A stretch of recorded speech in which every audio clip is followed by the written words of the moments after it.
Hello students, this is the video of class 7 science chapter 2 nutrition in animals. Nutrition in animals meaning animals में पोषण. Whatever the animals eat, how it is utilized in the body of them. And in animals there are human being also because animalia जो group है, जो kingdom है, उसमें human being भी आता है. तो human being के nutrition के बारे में भी हम इसमें पढ़ेंगे. You have learnt in chapter 1 that plants can prepare their own food by the process of photosynthesis, but animals cannot. आपने चैप्टर 1 में पढ़ा था कि प्लांट्स अपना भोजन जो है, अपना जो भोजन है कैसे बनाते हैं, कौन सी प्रोसेस होती है भोजन बनाने की, photosynthesis. And photosynthesis meaning photo means light, और लाइट के प्रेजेंस में जो फूड सिंथेसिस होता है, जो बनता है, उसको हम कहते हैं फोटोसिंथेसिस. लेकिन ये प्रोसेस एनिमल्स में नहीं होती, but animal can not use this process. Animal gate their food from plants either directly by eating plants or indirectly by eating animals that eat plant. और एनिमल्स जो है अपना भोजन कैसे प्राप्त करते हैं, या तो प्लांट से प्राप्त करते हैं डायरेक्टली उनको खा के, या इनडायरेक्टली एनिमल्स को खा के जो कि प्लांट्स को खाते हैं. Some animals eat both plants and animals. और कुछ एनिमल्स दोनों चीज़ें खाते हैं, प्लांट भी खाते हैं और एनिमल्स भी खाते हैं. आपने पढ़ा है herbivorous, carnivorous, omnivorous. Recall that all organism including humans require food for growth, repair and functioning of the body. अब आपको मालूम है, इसको रिकॉल कीजिए आप कि जितने भी ऑर्गेनिज्म हैं ह्यूमन बीइंग के साथ, they all require food for growth. उन सबको ग्रोथ के लिए क्या चाहिए, फूड चाहिए. रिपेयर के लिए, बॉडी के रिपेयरमेंट के लिए, सेल्स के, and functioning of the body, और बॉडी के फंक्शनिंग के लिए क्या चाहिए, सभी को फूड चाहिए. Animal nutrition includes nutrient requirement, mode of intake of food and its utilisation in the body. जो एनिमल्स का जो न्यूट्रिशन है, जो पोषण है, उसमें क्या है, जो न्यूट्रिएंट है उनकी रिक्वायरमेंट, और कैसे वो भोजन को लेते हैं, और फिर बॉडी में उसका कैसे यूटिलाइजेशन होता है, कैसे उसका यूज होता है. You have studied in class 6 that food consist of many component. 6th class में आपने पढ़ा था कंपोनेंट ऑफ फूड में कि फूड में कितने कंपोनेंट्स होते हैं, कितने कंपोनेंट उसके अंदर कंसिस्ट करते हैं. तो try to recall and list them below. अब इन सभी कंपोनेंट्स को आप यहाँ लिख सकते हैं. अब कंपोनेंट आपको मालूम है, उन सभी कंपोनेंट्स को आप लिस्ट करेंगे यहाँ पर. और कंपोनेंट्स आपको मालूम है कौन कौन से थे वो components, like vitamins, carbohydrate, protein, fats. These you will write here. The components of food such as carbohydrate are complex substances. Food के जो कंपोनेंट्स हैं, जैसे कार्बोहाइड्रेट मेन कंपोनेंट है, कार्बोहाइड्रेट जो कि बहुत कॉम्प्लेक्स सब्सटेंस है. These complex substances can not be utilise as such. ये सभी सब्सटेंसेस जो है बहुत जटिल होते हैं, बहुत कॉम्प्लेक्स होते हैं, और सीधे ही बॉडी के द्वारा यूटिलाइज नहीं किए जा सकते. So they are broken down into simpler substances. इसीलिए इनको सिंपल सब्सटेंसेस में टूटना होता है, उनको बॉडी के द्वारा यूटिलाइज करने के लिए.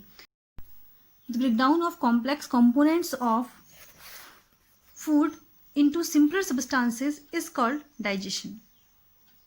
अब जो ब्रेकडाउन है किसका, कॉम्प्लेक्स कंपोनेंट का, फूड के जो कॉम्प्लेक्स कंपोनेंट है, कॉम्प्लेक्स कंपोनेंट जो जटिल कंपोनेंट है, उनका ब्रेकडाउन होना किसमें, सिंपलर सब्सटेंसेस में, सिंपल सब्सटेंसेस में, जिसको हम कहते हैं कि डाइजेशन.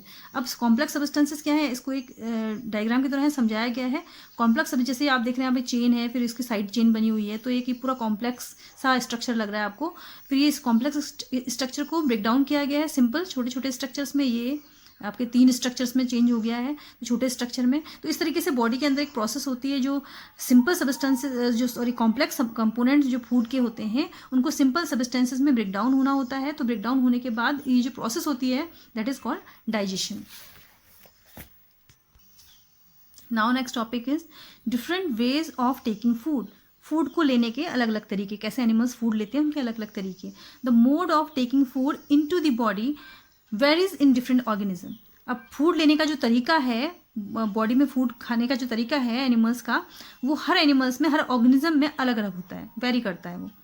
बीज and humming birds suck the nectar of plant. आपको मालूम है बीज जो हनी बी होती हैं या हमिंग बर्ड होती हैं, वो क्या करती हैं कि प्लांट्स के नेक्टर को जो है सक करती हैं, चूसती हैं, उनके रस निकाल लेती हैं. Infants of human and many other animals feed on mother's milk. और छोटे बच्चे, ह्यूमन के जो छोटे बच्चे हैं या कोई एनिमल्स के जो बच्चे हैं, वो क्या करते हैं, मदर के मिल्क पर फीड करते हैं, मदर के मिल्क से फीड करते हैं, उस पर डिपेंड होते हैं वो. Snakes like the python swallow the animals they prey upon. और जैसे स्नेक है, जैसे पाइथन है, वो क्या करता है, जो उसका शिकार होते हैं उनको क्या कर देता है, पूरी तरीके से निगल लेता है, वो स्वैलो करता है उनको। Some aquatic animals filter tiny food particles floating nearby and feed upon them। और कुछ एक्वेटिक एनिमल्स होते हैं, जो पानी में रहने वाले एनिमल्स होते हैं, वो क्या करते हैं, वो फिल्टर करते हैं छोटे छोटे फूड पार्टिकल्स को, जो पानी में तैर रहे होते हैं, फ्लोट कर रहे होते हैं उनके आसपास, और उन पे डिपेंड करते हैं, उनको फीड करते हैं, उनको खाते हैं वो। Now here is an activity 2.1। What is the type of food and mode of feeding of the following animals. अब यहाँ पे आपको एनिमल्स दिए हुए हैं, here are given some animals, तो you have to write here kind of food and mode of feeding of these animals. Like there are the names of animals. Snail, तो which kind of food the snail take, the lower plant, small plant the snail take. And mode of feeding इसका क्या है, here are given some mode of feeding. इसका जो mode of feeding है वो है sucking, मतलब ये क्या करता है, उसको अपने फूड को सक करता है। एंड अंट क्या करती है, इसका जो फूड का जो काइंड है वो क्या है, शुगर हो गया और स्मॉल फूड पार्टिकल्स हो गए, ये इसका फूड का जो प्रकार है वो ये है। और ये क्या करता है, इसका जो अंट वो क्या करती है, मोड ऑफ फीडिंग क्या है इसका, स्क्रैपिंग है, मतलब ये स्क्रैप करता है फूड को। स्क्रैपिंग मीन्स ये अपने फूड को छोटे छोटे पार्टिकल्स में तोड़ के लेता है। ईगल का क्या है, ईगल क्या खाता है, लोअर एनिमल्स को, स्मॉल बर्ड्स को, ये सब ये ईगल लेता है। इसका जो काइंड ऑफ फूड ये है। और मोड ऑफ फीडिंग क्या है ईगल का, कैप्चरिंग, ये अपने फूड को कैप्चर करता है। हमिंग बर्ड का काइंड ऑफ फूड क्या है, स्मॉल इंसेक्ट्स, और इसका भी जो मोड ऑफ फीडिंग है वो कैप्चरिंग है। जैसे लाइस है, सर में पाए जाने वाले जू, उनका जो फूड होता है वो ब्लड सक करते हैं, मोड ऑफ फीडिंग सकिंग हो गया। मस्कीटो भी ब्लड पर डिपेंड होता है, ह्यूमन बीइंग के, एनिमल्स के ब्लड पर डिपेंड होता है, उसका जो फूड है वो ब्लड है। और मोड ऑफ फीडिंग क्या है इसका, मोड ऑफ फीडिंग है सकिंग। एंड बटरफ्लाई का जो काइंड ऑफ फूड है वो है नेक्टर, और जो मोड ऑफ फीडिंग है वो है आपको सकिंग, क्योंकि बटरफ्लाई भी सक करती है उसके नेक्टर को। हाउस फ्लाई, शुगर उसका जो फूड है, और ये शुगर उसे मिलता है कहाँ से है, सक करके मिलता है, फ्लावर से मिलता है। Here is an amazing fact given in your book about the starfish. Starfish feeds on animals covered by hard shell of calcium carbonate. तो starfish ऐसे animals को खाती है जिनकी बॉडी के ऊपर कैल्शियम कार्बोनेट की हार्ड सेल होती है। After opening the cell, the starfish pops out its stomach through its mouth to eat the soft animal inside the cell. और अपना सेल को खोलने के बाद, उस सेल को खोलने के बाद जो स्टारफिश है वो अपने स्टमक को अपने मुंह से बाहर निकालती है और उस एनिमल के सॉफ्ट पार्ट्स को खा लेती है। जो सेल के अंदर सॉफ्ट पार्ट होता है एनिमल्स का, उसको वो खा लेती है। The stomach then goes back into the body and the food is slowly digested. उसके बाद जो उसका स्टमक होता है स्टारफिश का, वो बॉडी में वापस चला जाता है and food is slowly digested, और धीरे धीरे जो फूड है वो डाइजेस्ट होना स्टार्ट हो जाता है। Now next topic is digestion in humans. We take in food through the mouth. हमें मालूम है आपको कि जो फूड है वो हम कैसे लेते हैं, अपने मुंह से लेते हैं। मुंह से फूड जो है हमारी बॉडी में जाता है। डाइजेस्ट एंड यूटिलाइज इट, और जो फूड हम लेते हैं वो डाइजेस्ट होता है और उसका यूटिलाइजेशन होता है उस फूड का। The unused parts of the food are defecated, और जो फूड का ऐसा पार्ट जिसका कोई यूज़ नहीं होता, जो डाइजेस्ट नहीं होता, तो वो पार्ट जो है वो डिफिकेट हो जाता है, बॉडी से बाहर चले जाता है डिफिकेशन के रूप में। Have you ever wondered what happens to the food inside the body? कभी आपको आश्चर्य हुआ है इसके बारे में सोच के कि जो बॉडी के अंदर फूड जाता है उसका होता क्या है? The food passes through a continuous canal. जो फूड है वो पास होता है किसके थ्रू? A continuous canal. एक कंटिन्यूस कैनल के थ्रू, जो आप देख सकते हैं फिगर में, ये कंटिन्यूस कैनल है, इसके थ्रू जो है, इस कैनल के थ्रू फूड जो है पास होता है। Which begins at the buccal cavity, और जिसकी जो शुरुआत होती है वो बकल कैविटी से होती है। एंड एंड्स एट एनस, और कहाँ ख़त्म होता है ये? एनस पर ख़त्म होता है। The canal can be divided into various compartment, और जो कैनल होती है जो फूड को ले जाती है वो अलग अलग कंपार्टमेंट में डिवाइडेड है। फर्स्ट है buccal cavity, and second is food pipe और ओसोफेगस, इसको फूड पाइप या ओसोफेगस भी हम कह सकते हैं। Third is stomach, and fourth is small intestine, fifth is large intestine and ending in the rectum, और एंडिंग जो होती है उसकी रेक्टम होती है एंड द एनस, और लास्ट एनस है।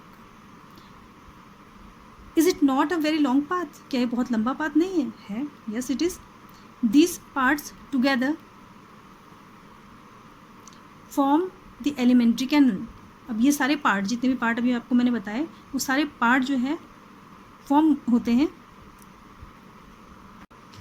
एलिमेंट्री कैनाल को फॉर्म करते हैं, जिसको एलिमेंट्री कैनाल को हम डाइजेस्टिव ट्रैक्ट भी कहते हैं। The food components gradually get digested as food travels through the various compartment. अब जो फूड कंपोनेंट है, जो हमने खाया फूड, उसके जो कंपोनेंट है वो धीरे धीरे क्या होना शुरू हो जाते हैं, डाइजेस्ट हो जाते हैं, क्योंकि जो फूड है वो ट्रैवल करता है अलग अलग कंपार्टमेंट में। बक्कल कैविटी से होते हुए जो फूड गया, ऊसोफेगस से, बक्कल कैविटी में हमने फूड लिया, उसके बाद ये ऊसोफेगस से होते हुए स्टमक में गया, स्मॉल इंटेस्टाइन में गया, लार्ज इंटेस्टाइन में गया। तो इस तरीके से पूरा डाइजेशन जो है इसका होता है फूड का। The inner walls of the stomach and the small intestine and the various glands associated with the canal such as salivary gland, the liver and the pancreas secrete digestive juices. The digestive juices convert complex substances of food into simpler ones. अब क्या होता है, जो inner walls होती है stomach की, हमारी जो स्टमक के अंदर की जो वॉल है, एंड द स्मॉल इंटेस्टाइन और स्मॉल इंटेस्टाइन, और जितने भी ग्लैंड होते हैं जो किससे जुड़े हुए हैं, जितने भी ग्लैंड है वो किससे जुड़े हुए हैं, उस कैनल से, सच एज सलाइवरी ग्लैंड, जैसे कि सलाइवरी ग्लैंड है जिससे सलाइवा का सिक्रेशन होता है, the liver and the pancreas, ये सब डाइजेस्टिव जूसेस को सिक्रेट करते हैं। The digestive juices convert complex substances of food into simpler ones. और जो ये डाइजेस्टिव जूस होते हैं वो क्या करते हैं, कॉम्प्लेक्स सब्सटेंसेस को, फूड के कॉम्प्लेक्स सब्सटेंसेस को सिंपल सब्सटेंसेस में क्या कर देते हैं, कन्वर्ट कर देते हैं। The digestive tract and the associated gland together continue the digestive system. और जो डाइजेस्टिव ट्रैक है, ये पूरा ट्रैक जिस buccal cavity, oesophagus, small intestine, large intestine, ये सारे जो ट्रैक है, एंड द एसोसिएटेड ग्लैंड, और उससे एसोसिएट होने करने वाली जो ग्लैंड होती हैं, जैसे डाइजेस्टिव ग्लैंड है, लीवर है, पैंक्रियास है, the together constitute the digestive system. इनसे पूरा मिलके जो बनता है हमारा डाइजेस्टिव सिस्टम बनता है। डाइजेशन कंप्लीट इनकी वजह से ही होता है। Now let us know what happens to the food in the different parts of the digestive tract. अब हम देखते हैं कि क्या होता है इन डाइजेस्टिव ट्रैक के डिफरेंट पार्ट्स में, हर एक पार्ट्स में क्या होता है, जैसे बक्कल कैविटी के अंदर क्या होता है। नाउ डाइजेस्टिव ट्रैक का जो फर्स्ट कंपार्टमेंट है, that is the mouth and the buccal cavity. Food is taken into the body through the mouth. हमें मालूम है कि फूड जो है किसके थ्रू हम लेते हैं, माउथ के through. The process of taking food into the body is called ingestion. और फूड को लेने की जो प्रोसेस होती है, that is called ingestion. We chew the food with the teeth and break it down mechanically into small pieces. अब हम chew करते हैं उस फूड को, किसकी हेल्प से करते हैं, जो हम खाना लेते हैं मुंह में उसको हम चबाते हैं, किसकी हेल्प से, टीथ की हेल्प से, and break it down mechanically into small pieces. और उसको छोटे छोटे पीसेस में, जो हमारे टीथ हैं वो जैसे एक मशीन की तरीके से काम करते हैं और उनके छोटे छोटे पीसेस बना देते हैं। Each tooth is rooted in a separate socket in the gums. और हर एक जो दांत होता है वो कैसा होता है, वो जैसे एक पेड़ सॉइल में उसकी जो रूट्स होती हैं वो धंसी हुई रहती हैं, वैसे ही जो टूथ है उसकी जो रूट होती हैं वो एक अलग अलग गम्स के अंदर अलग अलग सॉकेट में सेपरेट रहती हैं। You can C in figure this, इसकी जो टीथ की जो रूट है, हर एक अपना अलग अलग उनका सॉकेट होता है और उन सॉकेट्स में वो रहती हैं। Our teeth vary in appearance and perform different functions. जो हमारे टीथ होते हैं उनका जो अपीयरेंस है वो देखने में अलग अलग होते हैं, हर एक दांत अलग अलग होता है, एंड परफॉर्म डिफरेंट फंक्शन, और अलग अलग फंक्शन जो है परफॉर्म करते हैं। Accordingly they are given different names. उसी के अकॉर्डिंग उनको नाम भी दिए गए हैं। As you can see here incisor teeth है, these are the cutting teeth and biting teeth, incisor teeth. Then the canine teeth, you can see here the canine teeth, and the function of the canine teeth is, क्या काम है इसका, पायर्सिंग और tearing इसका जो काम है। कैनाइन टीथ का. Then the premolar and molar teeth, इनका जो फंक्शन है वो है आपका chewing and grinding the food. जो मोलर और प्रीमोलर का जो फंक्शन है, this is the arrangement of teeth and different types of teeth given here. Now here given milk teeth and permanent teeth. देखिए क्या है मिल्क टीथ और permanent teeth. Do you remember about falling off your teeth some years ago. क्या आपको याद है कुछ साल पहले आपके जो दांत हैं वो गिरे थे. The first set of teeth grows during infancy and they fall off at the age between 6 to 8 years. जो फर्स्ट सेट है दांतों का, जो हमारा पहला सेट है, जो पहली बार जो दांत होते हैं हमारे, ग्रो ड्यूरिंग द इन्फेंसी. कब उगते हैं वो? इन्फेंसी, जब बच्चे बहुत छोटे होते हैं उस दौरान जो है वो टीथ ग्रो करते हैं. And they fall off at the age between 6 to 8, और 6 से 8 साल के बीच में वो जो दांत हैं वो गिर जाते हैं. These are termed milk teeth. और इन दांतों को कहा जाता है मिल्क टीथ कहा जाता है, बिकॉज इस पीरियड में बच्चे केवल दूध ही पीते हैं, इसीलिए इसको मिल्क टीथ कहा जाता है. The second set that replaces them are the permanent teeth. अब उनको जो सेकंड जो सेट आता है, जो उनको रिप्लेस करके उनकी जगह में जो सेकंड सेट आता है, उनको हम कहते हैं permanent teeth. The permanent teeth may last throughout life और fall off during old age due to some dental diseases. और जो परमानेंट टीथ होते हैं वो थ्रू आउट द लाइफ जो है, थ्रू आउट लाइफ हमारे रहते हैं वो, और या फिर किसी कारण से ओल्ड एज के कारण या फिर किसी डेंटल डिजीज़ के कारण दांतों में कोई बीमारी हो जाती है, उसके कारण वो क्या हो जाते हैं, गिर जाते हैं. Here is an activity given. Wash your hand. This activity you can do in your home. Wash your hand, look into the mirror and count your teeth. और अपने दांतों को गिने. Use your index finger to feel the teeth. उसके बाद अपनी index finger से उन दांतों को फील करने की कोशिश करें. How many kinds of teeth could you find? तो कितने दांत आपके हैं आप देखिए, उसको काउंट कीजिए. Take a piece of an apple or a bread and eat it. क्या कीजिए, यहाँ एक एप्पल लीजिए या ब्रेड का पीस लीजिए, उसे ईट कीजिए, उसे खाने की कोशिश कीजिए. Which teeth do you use for biting and cutting. अब आपको मालूम है कि काटने के लिए सबसे पहले आप जैसे रोटी का पीस आपने लिया, उसको बाइट करते हैं तो उसको काटते हैं, तो उसके लिए कौन सा टीथ यूज़ करते हैं? Do you know which teeth? Yes, incisor teeth we use. And which one for piercing and tearing. और उसको पायर्सिंग करने के लिए, टीयरिंग उस फूड को चीरने के लिए हम कौन सा दांत का यूज़ करते हैं? कौन सा दांत का यूज़ करते हैं? कैनाइन टीथ का. Yes. Also find out the ones that are used for chewing and grinding.